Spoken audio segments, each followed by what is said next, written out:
So in today's video, we're going to draw the human figure, and we're going to start with the spine first and talk about why I think that helps to get more gestural and organic looking characters. So without further ado, let's jump on in. So what I want to do is first, if I think about a simplified spine, to me, the shape that I look at is right about like this. I mean, the spine actually comes down and does another little dip down there, but we don't really see that. We don't see that.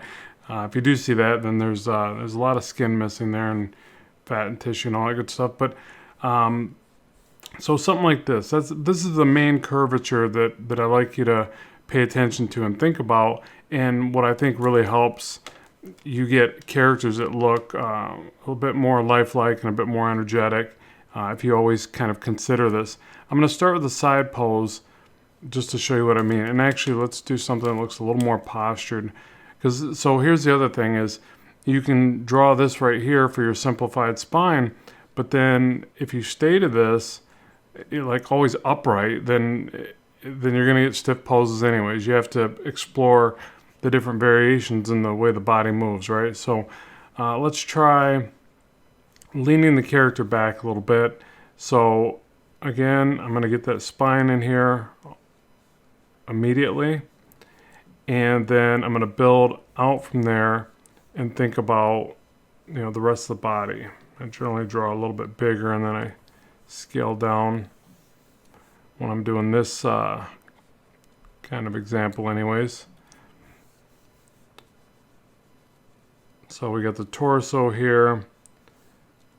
We'll bring like a leg up, and I'm going to just start with some thrown in curves. They don't need to be perfect, and they need to be, if anything, a bit more gestural at this point. So curves, some angles, but really try to just throw in these sweeping lines, and generally your art will look better because of it. So throwing a little bit more from the shoulder, and even when I work from the wrist, I flick my wrist more when I'm trying to get something a little more energetic. So with the arm here, very easy to want to just come straight down and do something like that, and it can quickly look pretty stiff. So same thing, I'm going to try to kind of flow into these shapes. It's still going to be straight down, but I just want there to be a little bit more curvature, and I can always go back and tighten that up, and that's still pretty straight for what an arm does. But we'll just kind of start here on the hand going back. So you can see almost immediately when I do these overly angular versions, it stiffens right up. And let's say the head's a little more, this is the other thing too. You do have that range of movement, especially, the neck. I mean, notice how you can jet your chin forward. So just because we have this spine like this, doesn't mean you can't play around with the arc of the back, obviously, and the jetting and twisting and contorting, obviously, of all of it. But so I could bring the head forward, but I do still want to make sure I get this curvature right there. Nothing worse than having this, pretty decently drawn body, and then you put a straight neck on it, right? It's just going to kill it. So get that curvature in there. Attach the cranium up here.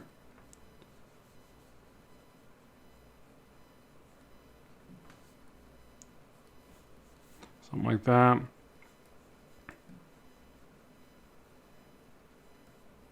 Some curves here for the breasts. Try to think of these like teardrop-like shapes.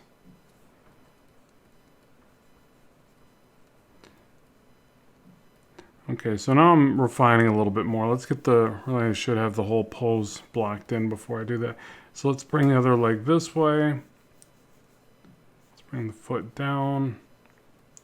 Again, try to throw these lines and create your shapes loosely. You can always go back and refine them. There's nothing wrong with redrawing, right? But right now we're just trying to get an idea.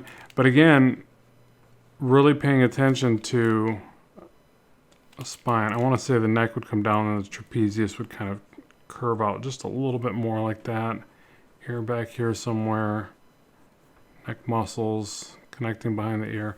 So just like this, we've got this pose blocked in, and it needs some refinement. It's not perfect, right? Nothing is, but at the same time, it has a bit of flow to the curvature because of the back. Because I considered that early on. If I hadn't done that, I probably would have drawn something very different. So again, I want you to really think about those curves that you're going to see from the neck. Draw a line straight through your character. Really, always envision that spine. I like to envision the spine and the center line, as I've probably mentioned a lot of times in these videos. But here we're not seeing the center line. Doesn't mean that I still can't do other kind of, I could do like a side line, right? So picture like the seam that you see down the side of the pants of a character. Well, try drawing that in there and try these wrapping lines for your, to feel out your forms. All that stuff helps. So let me clean this up a little bit and we'll do another pose. Because that's the other thing. You can't just do a side profile, shot is okay to play around with, but it's not gonna give you enough information. You need to experiment with lots of different poses. I feel like this curve is off right there for the arm. Now, so here's another thing. So I oftentimes get artists that ask me, when do I pull reference? And something like this, where I'm sitting there, I'm guessing at the anatomy right here, but that's kind of telling me, you know what, maybe I need to find an angled shot of an arm like that, or even pose this arm myself, and then obviously change the proportions. My arms aren't quite this feminine, and then get past that area of work where I'm like, well, I kind of understand the arm, but not in this particular pose. It's throwing me for a bit of a loop. And really looking at that productively. I gotta always stress that. Like, that's actually the good stuff. You want to find those areas in your work and say, okay, I'm pretty good at drawing the body from my mind, but I don't know what it would look like, what the hand looks like at this particular pose. And then you take the time to find that pose. If you can't find it, you generate it, you study it multiple times, and don't think that you got it just because you studied it those multiple times. There's things that I had to relearn to draw that I thought I was pretty good at, and then for whatever reason, it escaped my memory, and I had to go back and revisit it. And that's kind of disheartening, frustrating at times, but that's part of the process. Like, you just got to realize that your brain can't possibly house all of this data. It's going to need some refresher courses and things. You're going to have to freshen up on some of this stuff, and there's nothing wrong with that. That's why you got to truly love this stuff, I think. Okay, so again, I'm just going to clean this up real fast for you, just show you how I might, develop this a little bit further. I might bring out some of the bony landmarks, like the collarbones a bit more. The breasts look a bit stiff. I try to soften those up a little bit. Generally, you want to get some of that flatness that you see against the rib cage, and also, I probably pointed out the tips of the breast a little too much. Just soften things up. More curves, play around with. The other thing is this: try not to do just one curve, but rather, curve and then a little slope, another little curve back towards the rib cage. Like, it's real subtle, but things like that generally look more well thought out than just one big arcing curve. I'm not going to get into that too much, but hopefully that makes sense for you, that it's really paying attention to the subtle transitions that you can get. Likewise, I remember when I would always draw like somebody sitting down, I would always draw a curve right here, just one big sweeping curve. And so in the same idea, getting just a little bit of a flat spot makes sense. Obviously, they're sitting against something. So yeah, just playing around with those ideas, like the effect that the body has, not only with objects it's coming into contact with, but even just other parts of the body. So if it's pushing against a leg, there needs to be that, that push of the fat or the muscle, kind of showing that force and that tension.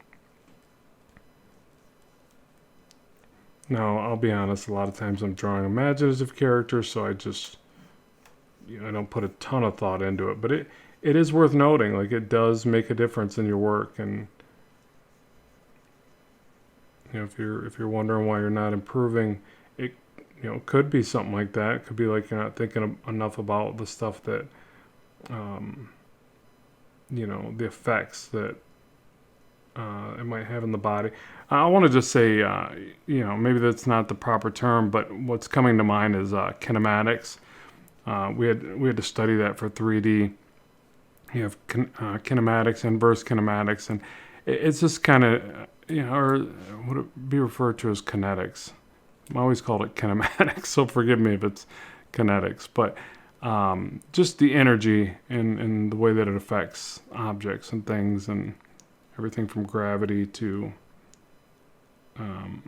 force and flow in the body, I imagine. So yeah, I feel like the anatomy for the arm could be a bit better. Definitely that hand could be better. I'm not going to get into that a whole lot. I want to get into another pose with you. But just kind of some notes that I am taking mentally as I do this.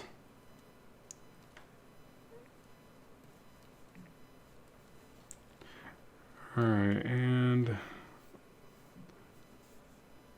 remember to always draw through. If not, if you're like me, you'll get an awkward arm or leg that seems detached. It's always good to check the lengths as well. I feel like this leg right here is a bit longer than it should be. Probably still a bit too long, isn't it? Just don't want to hide it behind that other leg. Let's see, one way we could check it is kind of create our own ruler.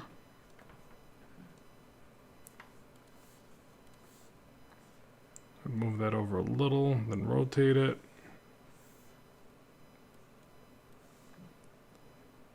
We've got a picture of the hip joint is probably about here on this leg to the left, or to the closest to us, and then over here. So that's actually about right, because I would have pictured that the hip joints are angled like that.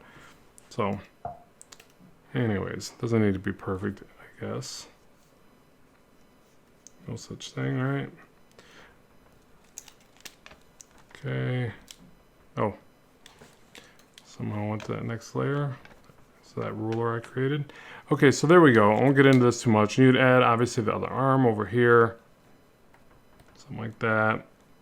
Again, probably the trickiest part of this would be the placement of the way the hands react to the ground.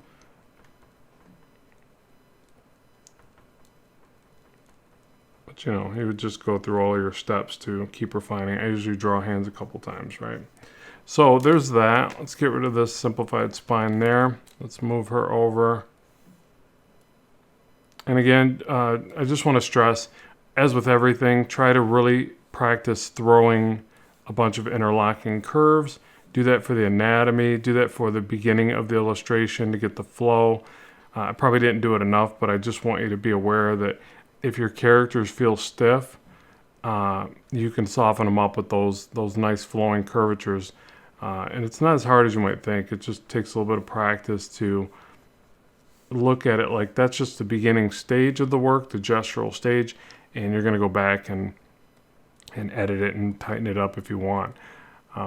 Sometimes you really just enjoy the gesture of it. So let's do another pose where, again, paying attention to the spine first. I just really think this is a super important aspect of not just drawing women, but I think it does help dramatically with drawing the female form. But again, I'm going to start with the spine,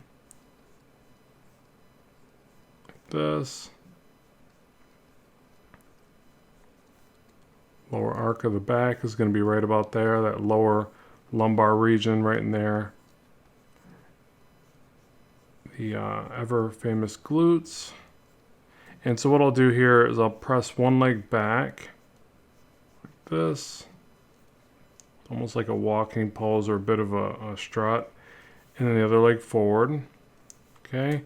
And then as we get up here, I'll twist so the other thing that is really a good idea is to pay attention to the orientation of the hips to the shoulders. Now, if I do this, and then the head's sitting here like this, and all this is oriented like that, it's going to really kill the pose. I mean, unless that's exactly what you need for that particular pose, but we're inventing something here, so or trying to be a little bit creative. So I want to make something that's a bit more interesting. I'm also going to pinch and extend the torso, so I want to put a pinch over here, a bit more extension on this side. Kind of goes with that curvature of the leg anyways.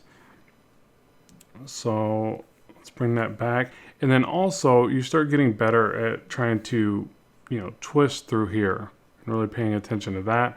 I'll be honest, that's a tricky one for me, and there's times that I go to do it and it just comes off as a little bit odd looking. Again, if that happens, that's a perfect opportunity to say, okay, I just need some reference there. I'm not getting it. There's nothing wrong with that. You don't have to feel defeated or something. Again, look at it positively and just go pull the reference and figure out what you're not seeing there appropriately. Now, as I do tilt this back, the spine's not going to stay there. Okay, so I did start there, but I'm going to need to adjust that accordingly. Probably a little bit more like this. And keep in mind that there's no way that my spine is perfectly, not my spine, but the spine on this drawing is perfectly aligned to where it needs to be. These are all lines that are maneuverable and moving. These are lines of movement as I design the character. Again, like when you're sketching, that's why you want to throw lines for energy, but also you're searching for the right ideas. You're searching for the forms. So just try not to be so rigid in your approach where you feel like, oh, I'm not getting it. And these lines, every time I put them down, they're in the wrong spot. That is part of the process. So I'm tilting, the back more, and then probably shouldn't jump into anatomy too much, but I sometimes use the anatomy as a way to kind of find if something is working. So each time I add something, I can generally get a better distinction on whether or not it's heading in the right direction. Not always, but sometimes adding the anatomy too soon can be confusing, but I feel like here it's helping. So doing that, bring this calf muscle back towards the camera like that.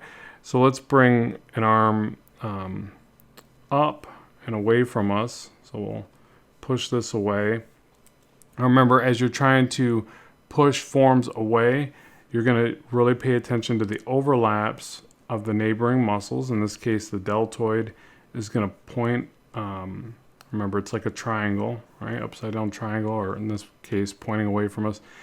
You're going to point that into the upper arm, and then on that goes. So if you go to connect a form, if you connect it exactly at the end of the upper arm, it's going to look like you're just jetting out to the side. If you overlap that in a way where the forearm is now here and it's also getting smaller, so it's almost like the upper arm is intersecting in front of the forearm. Now I usually have to redraw this a couple times to get it right because it's kind of hard for me to do that on the female arm, where I generally show less of the defined anatomy. For me, it's easier on the male arm. Defined male arm, I should say. There's male arms that have no definition as well, or less definition, I should say. So something like this, and then again, it's the overlaps and the attachments to get that to look like the arm is going away from our view versus just out to the side. Okay, so hopefully you can see that. Let me clean that up a little bit. Not a good execution of it, but hopefully you get the ideas. So soft erase that way back. And again, the idea is that each one would intersect and interlock as well as overlap. But you don't always want to convey this with an extreme amount of definition.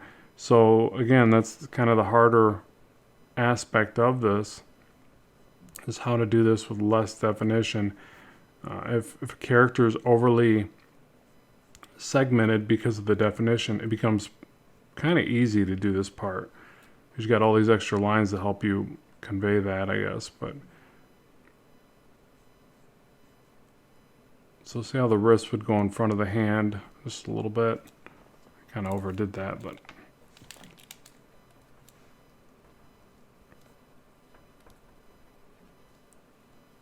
so playing around with the subtleties of it. And then obviously things just getting smaller as they recede away from us.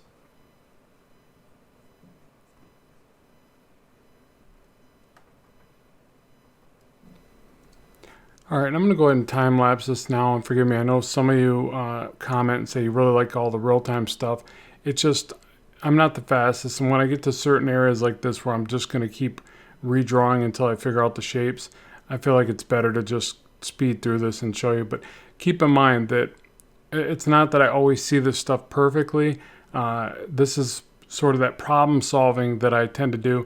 And again, as I mentioned earlier in the video, if I can't figure this out with a few iterations and trial and error, then I will pull reference or generate reference and get it done. The main thing is that you don't just walk away from the illustration and say, enough's enough, I couldn't get that hand pose that I wanted, I'll just move on to the next illustration. That can be a really bad habit. If anything, it's better to just say, okay, I'm not getting hands right now. I need to sit down and draw, 10, 15 hand poses. And over time that accumulates and you need to do that less and less. But I don't know. I've been drawing a long time and I still struggle with hands and feet. It's just kind of the way it is. So now I'll soft erase this. I got enough of it in place where I can refine it a bit more. Again, going right for the spine first, really paying attention to that, I think is super integral, especially for a shot like this where the spine is obviously a lot more in view. But I really feel like it helps with every pose. And then once you get comfortable with that and you start to really draw the spine with more curvature and relating that curvature through the rest of the body with your gestural sketching, then I think the next best step is for you to practice twisting and contorting the body more.